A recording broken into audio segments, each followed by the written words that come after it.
Hello friends, welcome back. Today I wanted to show you just a really quick, hopefully quick video about the monkey's paw and some of your responses. And at the end of this video I want to show you two things. Number one, I want to show you how you have already been using literary theory and you maybe didn't even realize it. And number two, I'm going to show you what that reveals about you and what's important to you as a reader.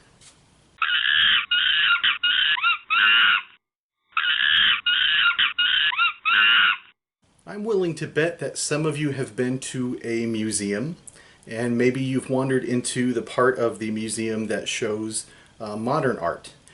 And if you remember, a lot of modern art can be sort of unusual. It's usually steeped in symbolism and abstract images, so that something like this could command thousands of dollars. I'm very proud of this because I did this myself. And if a museum will pay thousands of dollars for something like this, then me and you, we're in the wrong line of work. We need to be doing this shit. So anyway, the whole function of art is it's supposed to get our attention, right? It's supposed to get us thinking. It's supposed to get us talking and asking questions.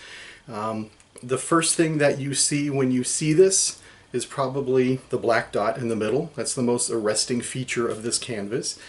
Some of you might also notice the white space around it. That's part of the image as well.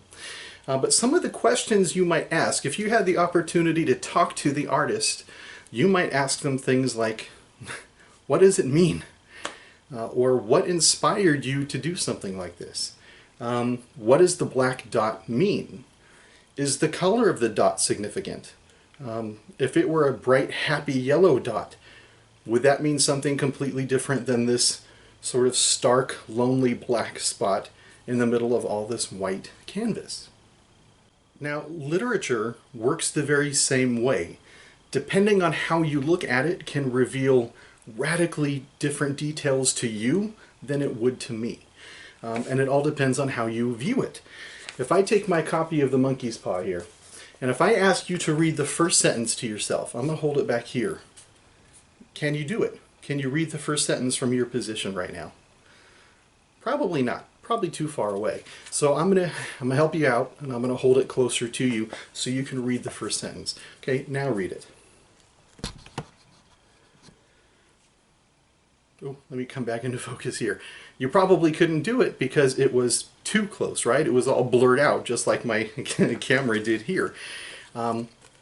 That's because when we read, it's very important to strike that delicate balance between not being too far away, that you miss all the important, unique details that make up that story, but you also don't want to be so close to the details that you sort of miss the bigger picture around the story. So let's quickly review the 6 questions that I put out there for you to answer about the monkey's paw. Now, usually I break you guys into groups and I give one question to each group. This was a little different because you individually got to pick which question you liked best. And that was really revealing to me. I've never done it this way before, so that was really fun to see. And a lot of the responses really were across the board. I thought maybe one question would have a lot more responses than any other, and it was pretty even straight across, which was really fun for me as a professor to see patterns and see things develop.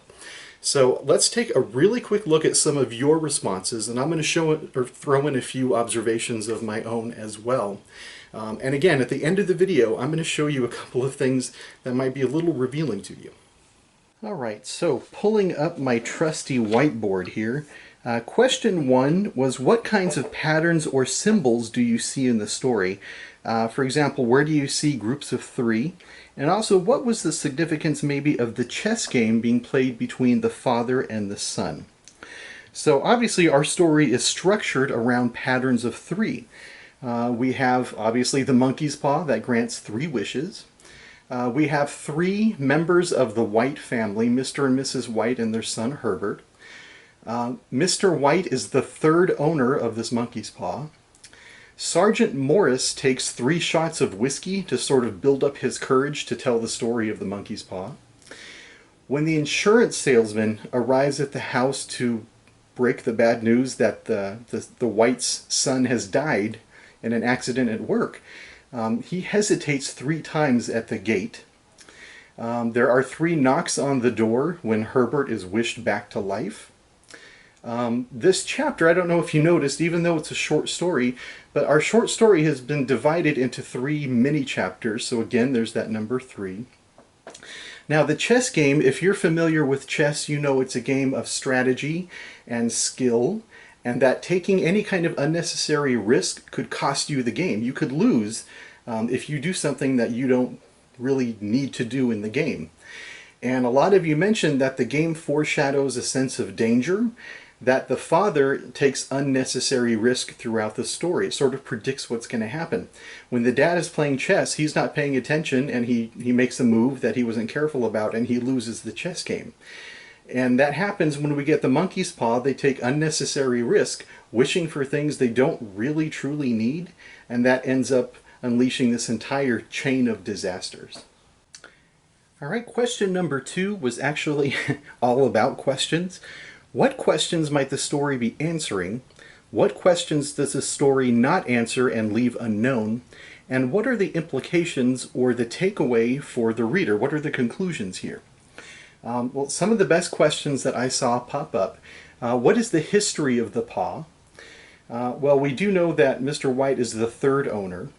We know that the first owner died under, shall we say, mysterious circumstances.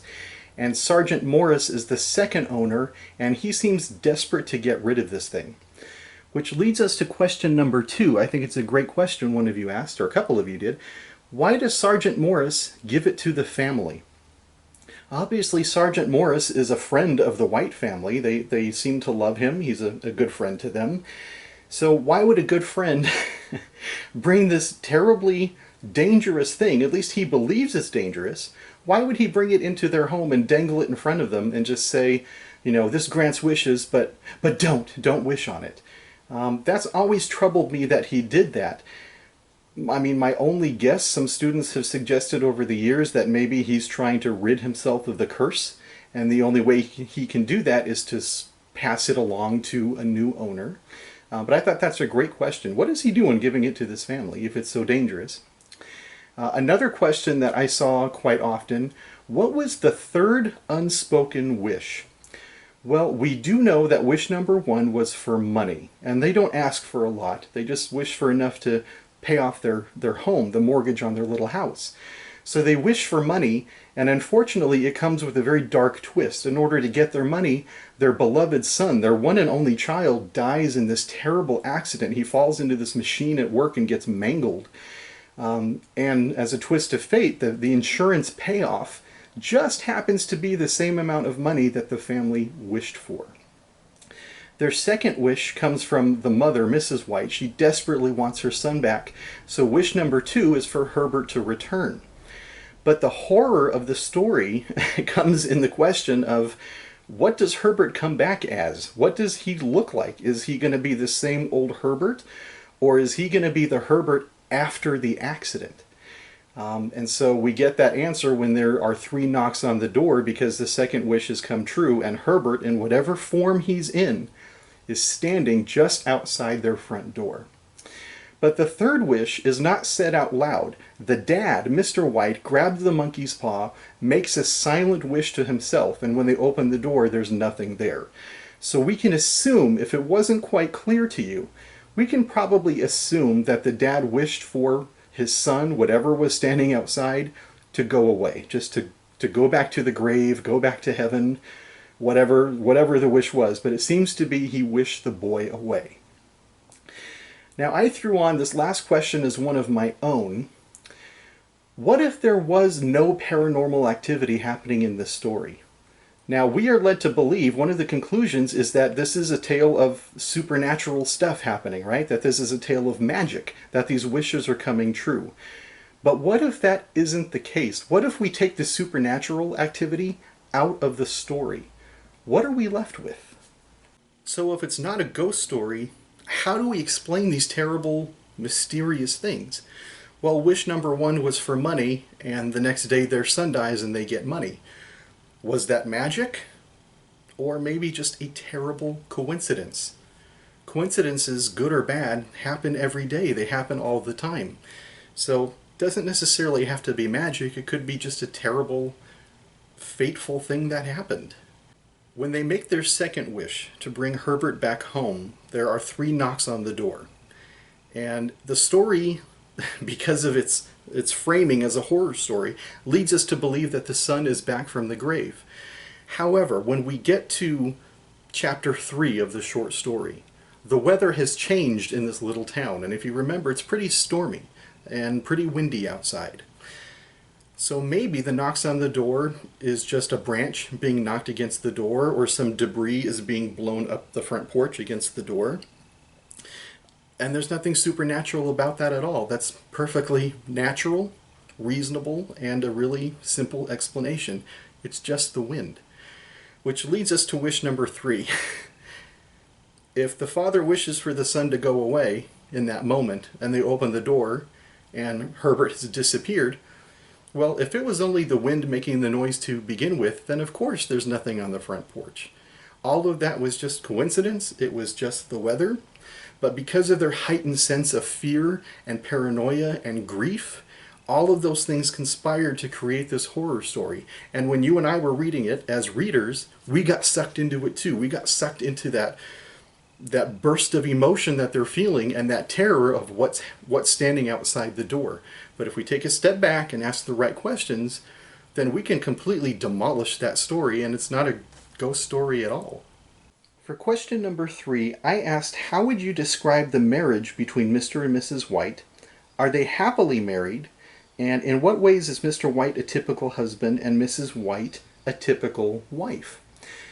Some of you thought that they were unhappily married because they seem very joyless together. You know, they're both kind of solemn and serious. And others of you, while not really saying straight out that they are happy, a lot of you said they just seem content with each other. They do seem at peace. They've been married a while and they're sort of comfortable and cozy in their companionship. So we go from, on the scale of probably unhappy up to just sort of happily content. Just they're at peace with each other. Now the 2 characters were described this way. I saw a lot of these responses. Mrs. White was seen as sort of the housekeeper. She putzes around the house. That seems to be her focus. She is described as emotional in the story, and quite a few of you use the word hysterical. Quite a few times in the story she reacts from kind of that gut place, that basic sort of wild emotional place in all of us. Mr. White is described as calm, reasonable, logical. I thought was interesting. That word kept popping up a lot. Many of you noticed that he seems closer to the son than the mom because the 2 of them are sitting down and playing a game together. So that suggests maybe, you know, male bonding. There's a close male relationship. And down below there, I put a little star and I wrote typical gender roles. Isn't this generally how we see men and women presented as characters? Mr. White is calm and collected. He's the thinker. Mrs. White is just emotional and hysterical. None of you described her as reasonable. No one called her logical. But I think that's a little unfair because Mrs. White has lost her one and only son, so of course she's going to be an absolute wreck. And Mr. White is trying to just barely keep it all together, it seems like. But still, on its surface, I think you guys are spot on. These characters are presented how male and female characters are often sort of stereotypically presented in stories. One is more emotional, and one is less emotional and doesn't show emotion. Alright, for question number 4, this was interesting because I wanted to see how you used your words here. I asked you, what does each of the main characters need? In other words, what will bring each one the happiness they are looking for? And what does each character do to try and obtain what they need? Now, a lot of you said, well, the Whites need money, so they wished for money on the paw. However, they never discuss money. They never talk about their social class or how they feel about not having a whole lot. That was never an issue until Sergeant Morris showed up and basically handed them this lottery ticket and said, hey, wish for whatever you want. Only then did they wish for money. So I would argue that they didn't need money, because when you need something, it's about survival. It's a life and death thing. So I would change this to want. They wanted money. And in that moment, they felt they needed it, but they really didn't. They just wanted it. And if you have some kind of magical thing to wish on, I think that's probably the first thing many of us would wish for. It's too tempting. A lot of you wrote the parents need their son back. Again, as devastating as it is to lose a child, having him back is not a need for their own survival. So the parents want their son back, but that's not a need. They can continue living out their life, although it would be a miserable one. They can continue living their life. But underneath that, just to address what a lot of you wrote, let's call that an emotional need. As a parent, yes, absolutely, they need their child back. Which also plays into what a lot of you wrote, that as a family, they really wish that their family was intact. They wish they were all together again. Sergeant Morris, a lot of you wrote, needs to get rid of the paw. I agree with you on this one. I think this is a need because, according to him, his perspective, he believes that this is a life and death situation. So it's not that he wants to get rid of it. In his mind, he needs to get rid of it or it's going to kill him. He believes that. So this is definitely a life and death need. And what's interesting, a lot of you simply as readers said the paw needs to be destroyed. And I absolutely agree with you. What's interesting though is the White family really doesn't talk about that. That's not a need for them. But that came from you as readers. You just sort of voiced your opinion. Get rid of the damn thing. The paw needs to be destroyed. And I thought that was really interesting to see that keep coming up in your writing, because that wasn't what the characters wanted. It's what you as a reader wanted. All right, question 5. I asked you to describe the home of the White family. What is their home like, and what material possessions do they own? In which social class would you place this family? And what do the 3 wishes they make suggest about what they value in life? Many of you, I think correctly, suggested that they are part of the lower middle class. They don't seem to have a lot, but they seem content. A lot of you use that word. They seem pretty content with what they do have. A lot of you described it as a small home, and the word cottage showed up quite a bit. I think that's pretty accurate. I think that's a fair statement. Now, in this small, cozy, tidy little home, some of the possessions they own outright and they seem pretty proud of are their piano, which is probably what they did for entertainment as a family. Mrs. White is quite proud of her teapot and her dining set where the family comes to gather to eat.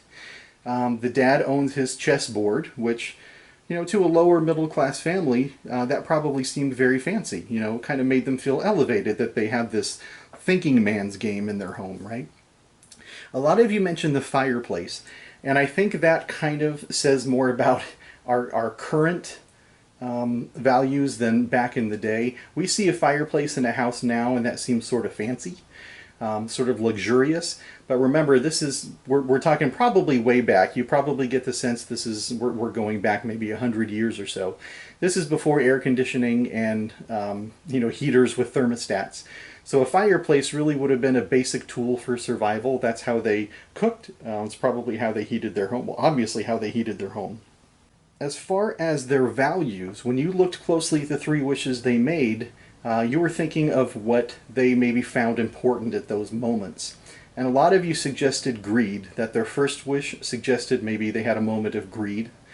A lot of you said that family is important to them, because obviously when they lost Herbert, they used one of their wishes to try and bring him back.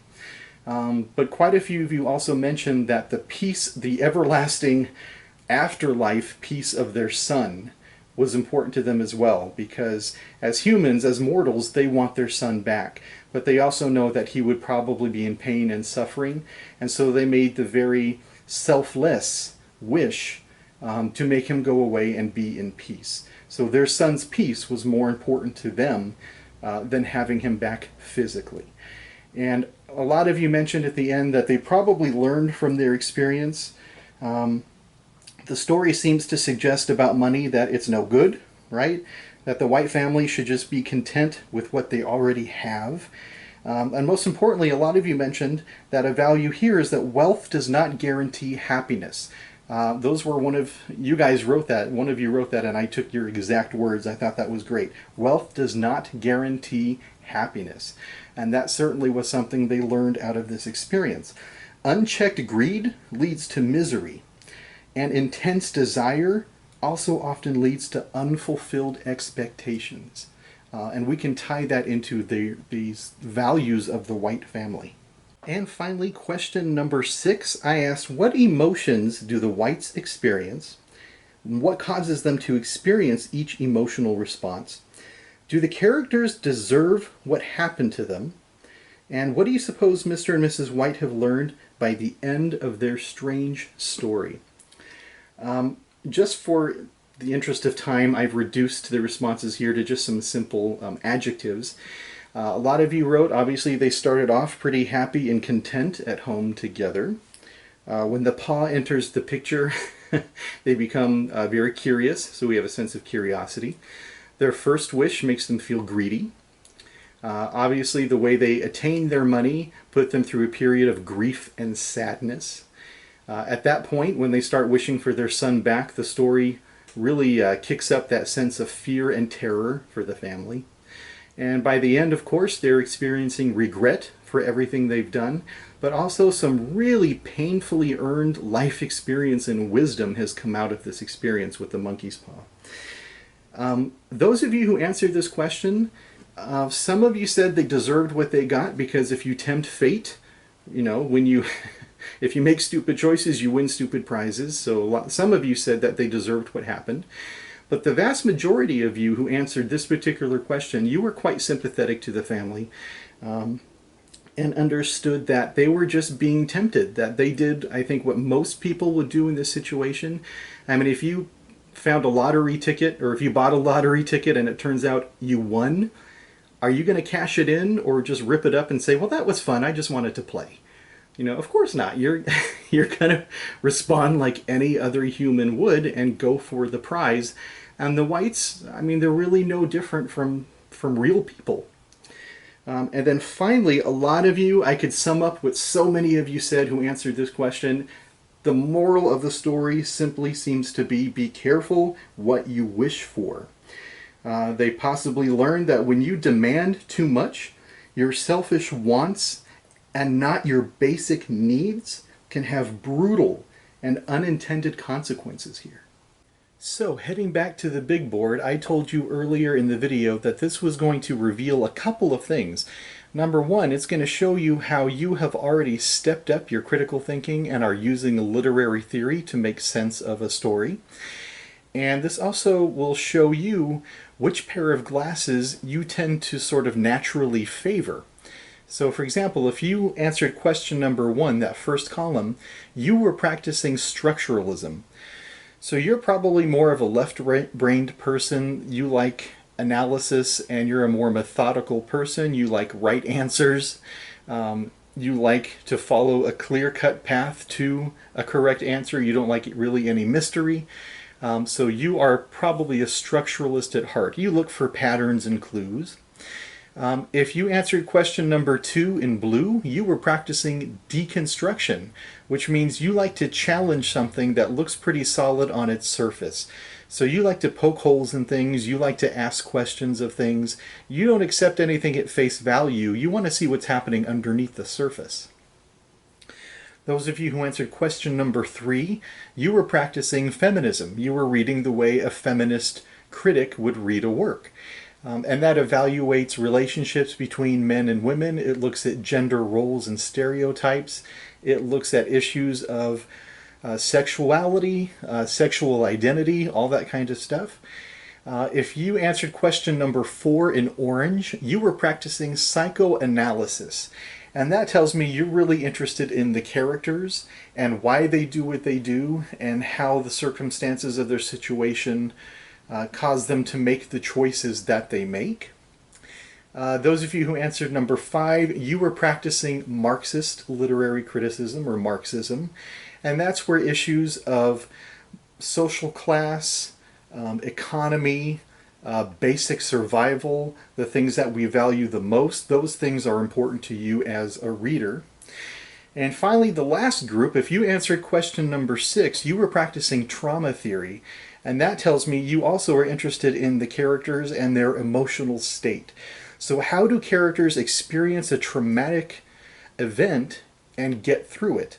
Do they get through it? And if they do, how do they get through it? And what have they learned? How has their journey in the story changed them as a human being? So these are our 6 literary theories that we're going to be using this semester. We're going to be trying each of these glasses on and taking a much closer look. But I just wanted you to see how we can peel back the layers of a story and see how much is really going on depending on which questions you answer. Speaking of trauma, something important to remember too if we take an even further step back to look at the entire story of the monkey's paw, this story also addresses the trauma between white people and Indian people. This story was written during a time when India was under the control of the British Empire, which controlled India for something like 200 years and even enslaved Indian people, forced them into servitude. So you had this white culture presiding over this country of people of color, and they didn't understand their language, didn't understand their customs or who they were as a people. And here you had the Indian people being ruled by this white superior class that knew nothing about them and were very cruel to them. So you have this tension happening in the story, because if you look at the characters, the family's name is White. They are literally a white family. And the thing that has invaded their home is a piece of Indian folk tale, of Indian legend. So you have this sense of India being mysterious and exotic and frightening, invading this household of a literally white family. So this writer was directly commenting on this fear and misunderstanding happening between Indians and British people during this time. And I wish we were in class together, because one of my favorite things from my wall of curiosity behind me is my very own monkey's paw. Why shouldn't I have one? I need one. I need one in my life. It's mummified, it is pretty well preserved, and it is very much real. The fur is fake, they added that for effect. But you can see the bone, you can see the knuckles and the vein and the musculature and everything of the paw itself. It's got a smell I can't even describe to you over video. But I wish you were here so you can touch the monkey, so you can feel it, give it a smell. I would not recommend wishing on it, because I'm superstitious, I'm afraid of things, and I wouldn't do it. In fact, when this first arrived in the mail, I wouldn't touch it. I used salad tongs to pick it up, and I chased my kids around the house with it. That was fun. That was a fun day. But I had to share this with you before we moved on, because I don't think this is something a lot of people have. I can't tell you how I got it, but there you go. So there's my own little lucky charm there. All right, that's all I had for you today. I just wanted to touch on the work that you have already submitted and some of the great ideas you've already shared with me. I hope you enjoyed the story. I just wanted to share it with you so you can see how a story that's pretty simple on its surface actually reveals many, many layers to us depending on which questions you ask of it. And we're going to be doing that for the rest of the semester together. So I will see you later. Take care, and I will see you next time. Bye, bye, bye, bye, bye, bye.